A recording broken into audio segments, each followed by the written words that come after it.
That's it right now, T-Nip. Lil Pump, yeah. Gucci gang, oh, yeah. Big head on the beat. Gucci gang, Gucci gang, Gucci gang, Gucci gang, Gucci gang, Gucci gang, Gucci gang, Gucci gang. Spread their racks on new chain. My bitch love do cocaine. Olá, galera querida do meu coração.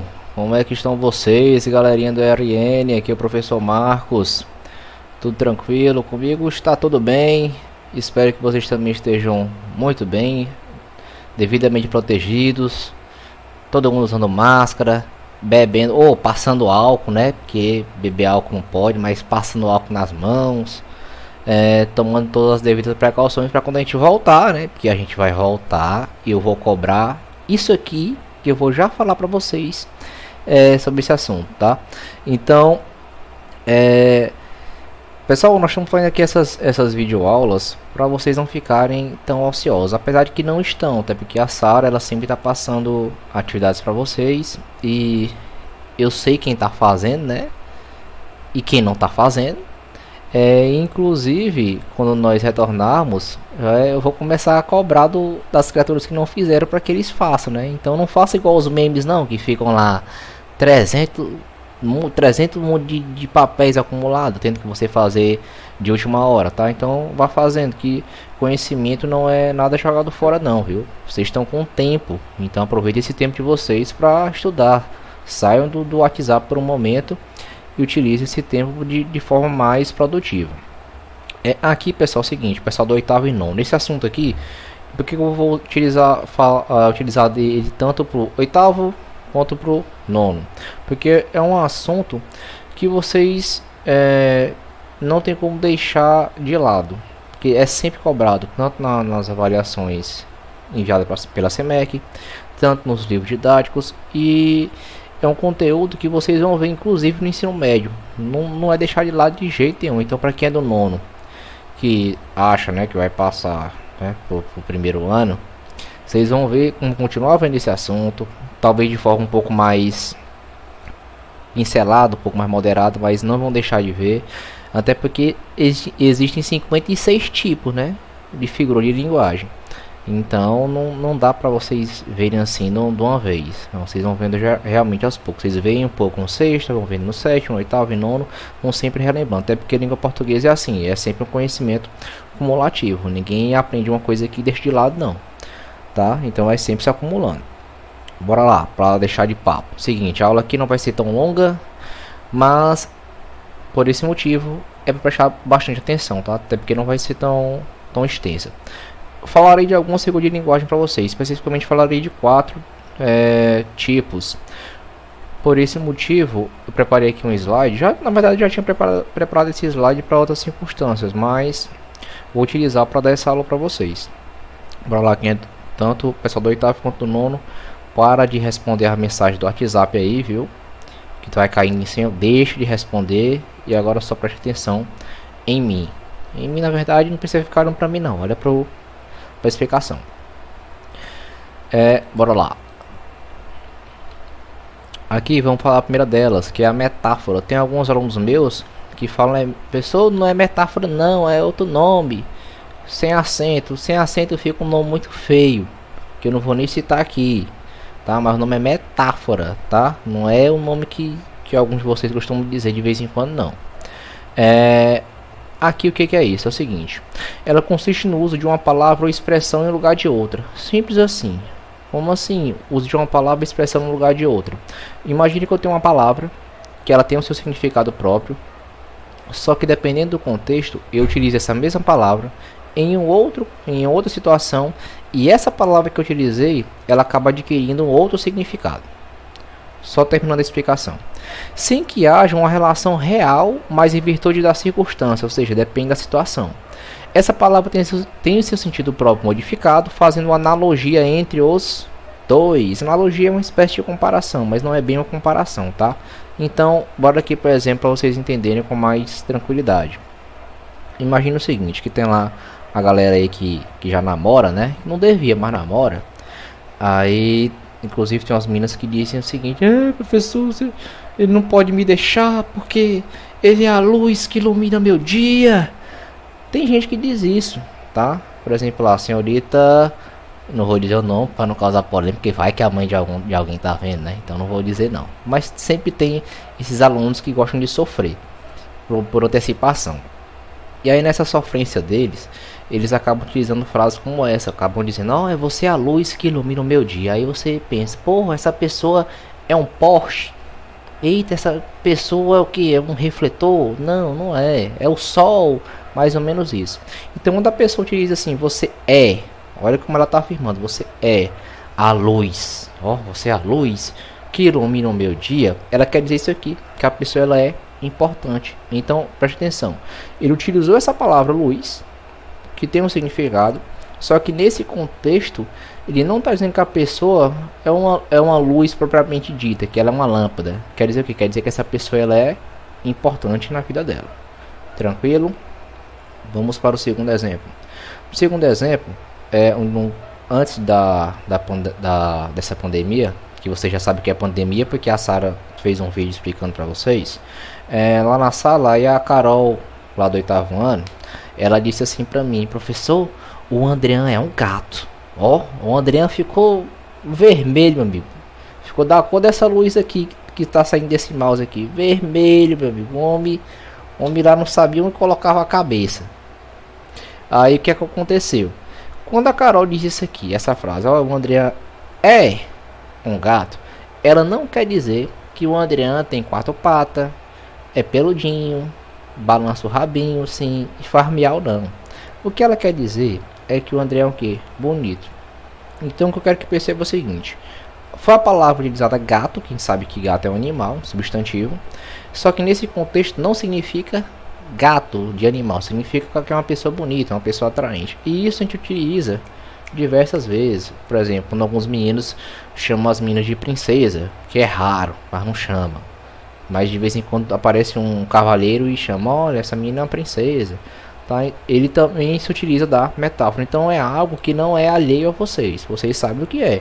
Vocês já utilizam, só não sabem ainda o conceito. Então, primeiro conceito, metáfora. O uso de uma palavra fora do seu contexto original, mas dentro desse outro contexto, ela adquire um outro significado. Tranquilo? Aqui temos um exemplo. Nessa tirinha, temos aqui 2 personagens. E um deles fala, você é um colírio para meus olhos. Aí ela se anima, ela, um descongestionante nasal para meu nariz. Aí ela já começa a estranhar. Como assim? E ele continua, acha que tá arrasando ele. Um antiácido para meu estômago. Aí ela vai ter gente que não sabe quando parar. Então ela meio que resume que ele utilizou uma metáfora, ela gostou. Só que em seguida ele percebeu que ela gostou e ele continua se utilizando de várias metáforas. Só que ele vai piorando a situação, porque a maneira as palavras que ele utiliza para fazer essa metáfora não são palavras que nesse contexto são tão legais para fazer uma declaração para uma pessoa. Então na primeira ele utilizou a expressão colírio, que sabe colírio de colocar num bolho, né? Mas nesse caso ele quis dizer que ela brilhantava os olhos dele. Quer dizer que ela limpava a vista dele, de tão linda que ela era. Na segunda ele utilizou descongestionante nasal. Meu amigo, isso não é algo muito bonito para se dizer para alguém, né? E na terceira utiliza a expressão antiácido para meu estômago. Rapaz, é complicado fazer esse tipo de metáfora, né? Para dizer que a pessoa é importante. Então tal que ele começa é uma gradação. Ela era importante, ele utilizou um termo importante, então tal que ela gostou. E depois ele vai utilizando outras, tentando dizer que é algo muito importante para ele, só que nesse contexto não foi tão importante. Vamos para a próxima. Aqui é só a explicação dela, dizendo que não sabe como parar, deveria ter parado na primeira. Aqui é uma figura que aparece demais. Deixa eu só pegar aqui meu café, porque café é importante. Aqui, essa figura tem aqui perigo, depressão na pista. Não sei se tem alguém que dirige aqui, mas com certeza já andaram de ônibus ou já de carona. E às vezes a gente está na pista e aí a pista ela tem muita ondulação, ou tem, por exemplo, alguns desvios, a pista é irregular. Isso chama-se depressão, tá? Depressão na pista. E a placa é exatamente para avisar isso, perigo, tem depressão na pista, ou seja, tenha cuidado, reduza a velocidade, porque pode ter ondulações, o carro pode acabar desgovernando. Só que esses caras aqui foram gênios. Por que foram gênios?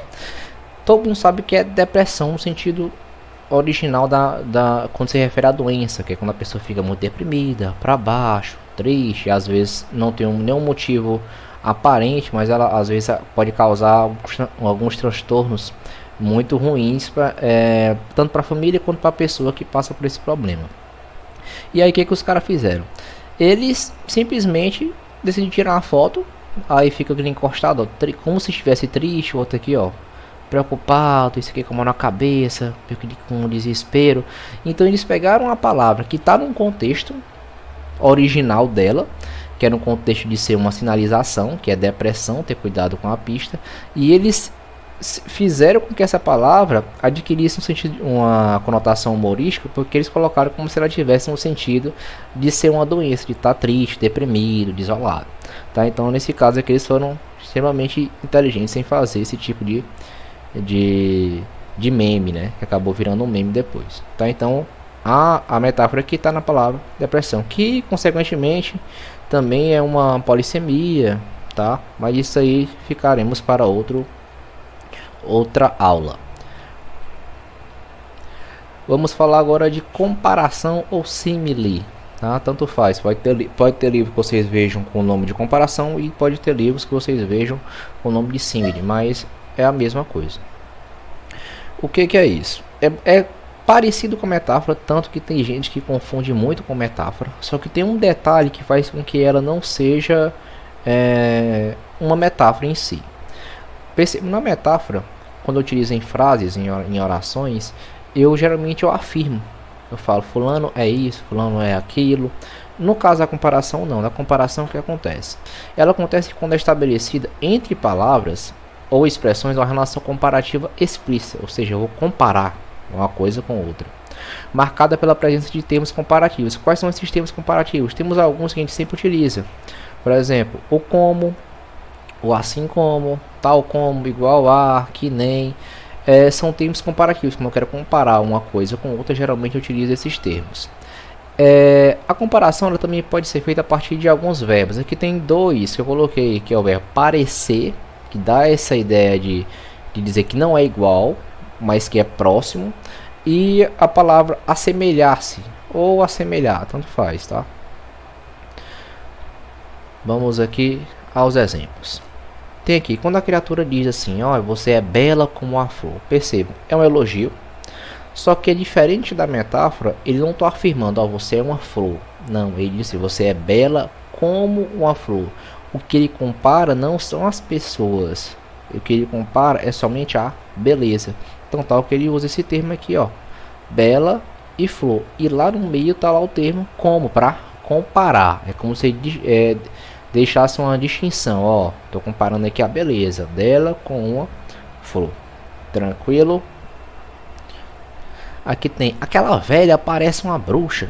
Quando a gente geralmente é criança, né, se zanga, ou tem uma professora muito chata. Eu tive muita professora chata, e aí fica, aquela senhora, aquela velha parece uma bruxa. Não é legal xingar os professores não, mas a gente quando é pequeno a gente faz muito isso, né? E aí o que acontece? Aqui tem a comparação. Qual é a comparação que ele faz? Ele compara obviamente a velha com uma bruxa, só que ele não disse que aquela velha é uma bruxa, e fala que era o que? Parece, tá? Então tá aqui a ligação entre velha e bruxa, que são os termos estão sendo comparados. E tem aqui o verbo parecer, que é o verbo que está indicando essa comparação. Tranquilo? Deixa eu tomar meu café de novo. Aqui tem um poema de Mário de Andrade, um poema bem conhecido, em que ele meio que criticava os costumes de alguma das pessoas em uma determinada cidade, tá? E aí ele, lá no título tem moça linda, bem tratada. E aí na primeira estrofe ele já diz assim: moça linda, bem tratada, 3 séculos de família, burra como a porta, um amor. Onde é que está a ironia dele aqui? A ironia dele é marcada pela comparação da moça, que ele diz lá no começo que ela é linda, bem tratada, 3 séculos de família, ou seja, tem uma linhagem, entre aspas, né, muito favorável. Só que ele diz que ela é burra como uma porta, ou seja, zero, de inteligência. Que porta só tem duas funções, filho, abrir e fechar. Ah, professor, mas eu vou usar a porta para me pendurar aqui toalha, mas é outro caso. Mas função da porta em si, abrir e fechar. Então quer dizer o que? Que essa moça, ela não tinha muitas coisas que chamassem a atenção, tá? Então diz, olha, ela é burra com uma porta. Qualquer coisinha que disser ela acredita, não tem nenhum pingo de inteligência. E aqui tá a comparação que ele faz, burra e porta, tá? Que obviamente se refere à moça que ele está falando, só que ele utiliza a expressão como para fazer essa comparação. Tranquilo? Vamos aqui aos exemplos. Aqui no exemplo tem a tirinha e aqui o personagem fala: sonhos são como castelos de areia que se desfazem ao sabor das ondas. Só que onde é que ele tá? Ele tá num parquinho e aí o cara desce e acaba destruindo aqui o castelo dele. No mar é mais romântico. Por que é mais romântico? Porque é outra situação. Mas o que eu quero que preste atenção aqui é nas frases. Quando ele fala sonhos são como castelos de areia, ele quer dizer que são frágeis como o castelo de areia, tá? Então tal que ele fala que se desfazem ao sabor das ondas. Então a expressão que ele utiliza é como, para comparar o que? Nossos sonhos como castelo de areia, quer dizer que são fáceis de se desconstruir. Qualquer coisa a gente meio que desiste dos nossos sonhos, o que não deveria ser assim. A gente deveria persistir pelo aquilo que a gente quer. Aqui tem uma comparação bem implícita, galera. Como é que acontece isso aqui? Aqui é uma propaganda de um carro, de uma marca. Lá no cantinho então da marca, não vou dizer para não fazer propaganda, né? Se ele me desse um carro desse aqui eu faria tranquilamente, mas não vão me dar, então não vou dizer qual é a marca não.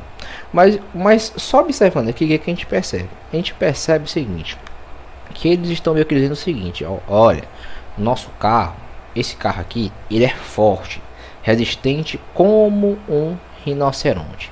Por que eles fazem? Como é que eu consigo afirmar isso, professor? Como é que você consegue afirmar? Simples.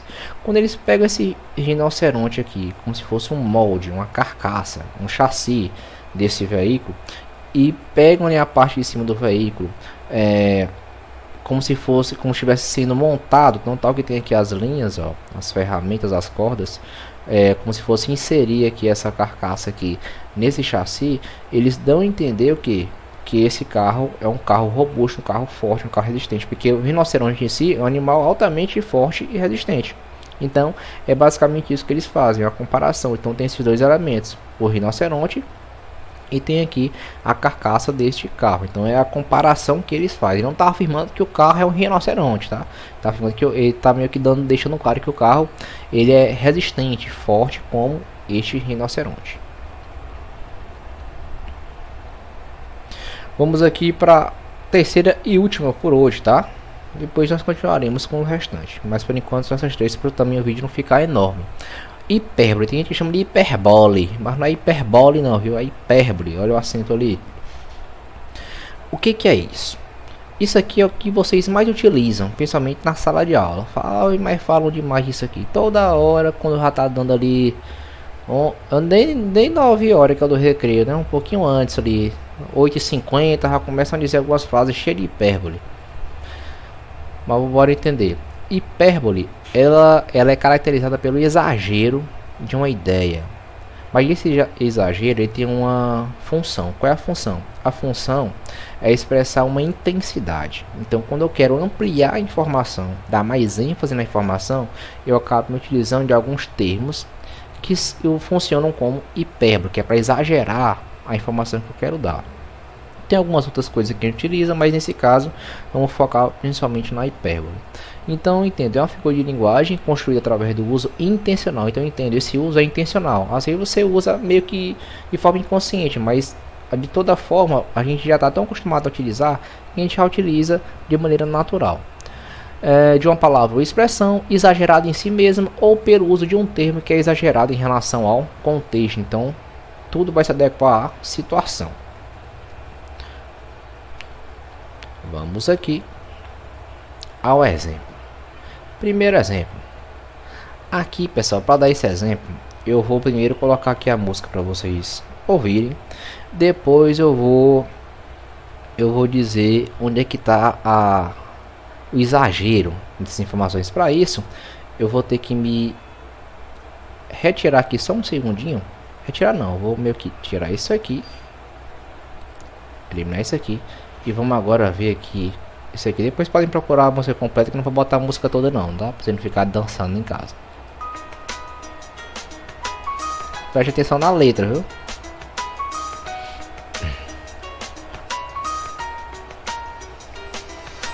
Vou caçar mais de 1 milhão de vagalumes por aí. Pra te ver sorrir, eu posso colorir o céu de outra cor. Eu só quero amar você. E quando amanhecer, eu quero acordar. Vou escrever mais 1 milhão de canções pra você ouvir. Que o meu amor é teu sorriso me faz sorrir. Eu vou de Marte até a Lua, cê sabe. Pronto, agora a gente pode parar, né? Porque não já chega, né? Tá bom, não precisa. Agora vamos voltar pra cá. Professor, onde é que tá aí? Eu achei a música linda, maravilhosa. Olha que música massa. A música não é feia, não. É melhor do que essas músicas que vocês gostam de ouvir hoje em dia, em que tem negócio de senta, quica, pula, desce, senta de novo, quica. Tem esses negócios aí que você gosta de ouvir. Nessa música, o que acontece? Lá no comecinho, ele já começa dizendo assim: vou caçar mais de 1 bilhão de vagalumes por aí. Pra te ver sorrir, eu posso colorir o céu de outra cor. Aí você imagina a situação. O cara tá apaixonado por alguém, né? Aí ele vai e diz assim, ó: vou caçar mais de 1 milhão de vagalumes por aí. Aí você pergunta: pra quê? Pra que já acho que o cara vai procurar mais de 1 milhão de vagalumes? O que ele vai fazer com isso? Não sei. Não faço a mínima ideia do que ele vai fazer com esse monte de vagalume. Na segunda ele vai isso: pra te ver sorrir, eu posso colorir o céu de outra cor. Aí eu pergunto: como que ele vai colorir o céu de outra cor? Não tem como, meu amigo. Só se fosse Deus. Mas não dá pra fazer isso. Mas o que eu quero prestar atenção aqui é o seguinte: não é nem na noção de se faz sentido ou não, mas entendam o que ele quer demonstrar. Ele quer demonstrar o seguinte: quando ele fala que vai caçar mais de 1 milhão de vagalumes por aí, e que pra ver essa pessoa sorrir, ele pode colorir o céu de outra cor. Por que esses termos são hiperbólicos, né? Tem essa conotação de hipérbole. Que é o seguinte: na primeira aqui, o que ele quer, e na segunda, o que ele quer realmente demonstrar? Ele quer demonstrar isso aqui, ó: que vai fazer tudo, que vai fazer inclusive o impossível. O que é o impossível aqui? Colorir o céu de outra cor. Não tem como. É impossível. E em relação a procurar vagalumes, é até possível fazer se tiver muito foco, tá? Não direi que é informação impossível, mas é bem complicado. Então o que ele quer demonstrar com essas expressões? Que vai fazer tudo, que vai fazer o impossível para ver essa pessoa feliz, para ver o amor dele feliz. Então aqui é um exagero. Ele está exagerando na informação, na mensagem que ele quer passar na canção. Tranquilo? Depois voltem, podem escutar a música completa, tá? Aqui o que acontece? Quando chega final do ano, não só quando chega o final do ano, tem uns alunos meus que chegam e sempre dizem isso aqui pra mim, ó: professor, se o senhor me reprovar, é como se eu fosse reprovar ele se reprova, faz nada o ano todinho e eu vou reprovar ele, né? Aí ele diz: professor, se o senhor me reprovar, minha mãe vai me matar. Impossível, tá? Não diria que é impossível, né? Que uma vez minha mãe deu uma pisa que eu pensei que ia morrer, mas não vem esse caso. Mas nesse caso aqui, o que acontece? Quando a criatura diz que a mãe dele vai matá-lo, ele está exagerando a informação. Ele quer dizer o seguinte: olha, minha mãe vai brigar muito, vai ficar muito zangada, pode me dar uma pisa, mas ele quer me comover. Então, para me comover, coisa que é meio complicado, né? Porque meu coração meio de pedra. E aí o que acontece? Ele vai diz que a mãe vai acabar matando, mas é aí que tá o exagero, aí que tá hiper, porque ela não vai matar ele, né? Pode dar uma pisa muito grande, mas matar não tem como. E aqui é aquela frase que vocês adoram dizer quando dá ali 8h50, 11h20, que então libera para vocês saírem mais cedo, ou então para vocês irem lanchar, quero ir pegar o primeiro lugar da fila, professor. Não, só quando bater. Aí o menino começa a se virar na cadeira e começa a dizer: professor, eu estou morrendo de fome. Você não está morrendo de fome, você quer dizer que está com muita fome. ou somente que está com fome, mas não está morrendo. Então essa expressão morrendo de fome, principalmente pelo verbo morrer, indica o exagero na informação, tá? Aqui é a nossa hipérbole. Agora aqui vamos para alguns exemplos em memes. Ó, no nosso meme temos aqui: chorei litros. Você não chorou litros, filho. Você quer dizer que você chorou demais, chorou muito, tá? Mas aqui é até um meme relativamente engraçado quando diz chorei litros. Não chorou litros, chorou demais, tá? Aqui na expressão litros, tá? Que é a nossa hipérbole, tá? Chorar é um verbo normal, é verbo intransitivo, mas aqui litros é o nosso exagero. Aqui, a exemplo da comparação, é uma campanha, que não tem nenhuma informação basicamente verbal, somente informação não verbal. Mas como é que a gente percebe que o exagero? Onde é que está o exagero aqui? Simples, aqui estão vendo que isso aqui é uma pimenta, né? Acho que todo mundo consegue reconhecer um vidro de pimenta. E aí o que o anunciante ele deixa claro aqui? Deixa claro o seguinte: que olha, essa pimenta aqui ela arde tanto, que a gente que gosta de pimenta é muito ardelosa. Ela arde tanto que nós pingamos umas gotinhas aqui nesse milho e o milho começou a virar pipoca. Estão vendo isso? Então aqui é o exagero nessa campanha aqui, nessa propaganda aqui, tá? Então cuidado, eu já mostrei para vocês que essas figuras de linguagem elas podem vir tanto de forma escrita, de forma verbal, como elas podem vir aqui de forma não verbal, porque aqui é um exagero. Eu utilizo isso aqui para exagerar, para dizer que ela arde demais, arde muito. E obviamente que não vai arder esse tanto, aqui a pessoa uma pimenta que você joga no milho e o milho começa a virar pipoca, meu filho. Eu não como de jeito nenhum. Tá? Então tá aqui a pimenta e aqui tá o exagero, que é ao pingar a pimenta aqui nesse milho, ele acaba virando pipoca. Tranquilo? Pessoal, encerramos aqui nossa videoaula de hoje. Espero que tenham compreendido esses 3 conteúdos. Dica: anote no caderno, tá? Pode anotar, não vai fazer mal não. Na descrição eu vou dizer as possíveis atividades em relação ao oitavo e em relação ao nono. No livro do oitavo, não sei que já tem do nono, eu vou só dar uma olhadinha rapidinho aqui para ver se realmente tem atividade em relação a esse assunto. Se não tiver, eu provavelmente enviarei uma minha para vocês não ficarem sem fazer nada, tá? Até a próxima. Tchau, tchau. Fiquem com Deus, viu? Esperamos vocês após o término de toda essa quarentena.